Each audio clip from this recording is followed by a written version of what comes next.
സ്വകാര്യ ആശുപത്രികളെ പുകഴ്ത്തിക്കൊണ്ട് മന്ത്രി സജി ചെറിയാൻ 2019 ഡെങ്കിപ്പനി വന്നപ്പോൾ തന്റെ ജീവൻ രക്ഷിച്ചത് സ്വകാര്യ ആശുപത്രിയാണെന്ന് സജി ചെറിയാൻ പറഞ്ഞു. സർക്കാർ ആശുപത്രിയിലെ ചികിത്സ കൊണ്ട് താൻ മരിക്കാൻ സാധ്യത വന്നപ്പോൾ കൊച്ചിയിലെ സ്വകാര്യ ആശുപത്രിയിലേക്ക് കൊണ്ടുപോവുകയായിരുന്നു. അവിടെ 14 ദിവസം ബോധമില്ലാതെ കിടന്ന താൻ രക്ഷപ്പെട്ടു. മന്ത്രിമാർ സ്വകാര്യ ആശുപത്രിയിൽ ചികിത്സ തേടുന്നത് പുതുമയല്ലെന്നും മന്ത്രി സജി ചെറിയാൻ പത്തനംതിട്ടയിൽ പറഞ്ഞു. സ്വകാര്യ ആശുപത്രി എല്ലാവരും പോകത്തില്ല. സ്വകാര്യ ആശുപത്രി മന്ത്രിമാരും പോകും, സാധാരണക്കാരനും പോകും, എല്ലാത്തവരും പോകും.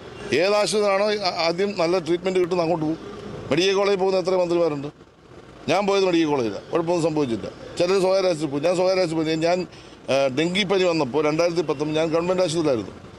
ഗവൺമെൻറ് ആശുപത്രി ചികിത്സ കൊണ്ട് ഞാൻ മരിക്കാൻ സാധ്യത വന്നപ്പോൾ എന്നെ അമൃതയെ കൊണ്ടുവന്ന് ശുപാർശ ചെയ്തു. എന്നെ അമൃതയെ കൊണ്ടുപോയി. ഞാൻ അവിടെ ചെന്ന് 14 ദിവസം ബോധമില്ലായിരുന്നു. ഞാൻ രക്ഷപ്പെട്ടു. അപ്പോൾ അമൃത ഹോസ്പിറ്റൽ മോശമാണ്. അതൊക്കെ ഈ നാട്ടിൽ വ്യവസ്ഥാപിതപരമായ കാര്യമാണ്. അത് ചികിത്സിക്കേണ്ട ഹോസ്പിറ്റൽ എവിടെയും പോകാം. സ്വകാര്യ മേഖലയിൽ കൂടുതൽ ടെക്നോളജി ഉള്ള ഹോസ്പിറ്റലുണ്ട്. അത്രയും ചിലപ്പോൾ സർക്കാർ ആശുപത്രി വന്ന് കാണത്തില്ല. അപ്പോൾ കൂടുതൽ ചികിത്സ അവിടെ കിട്ടാൻ അങ്ങോട്ട് പോകണം.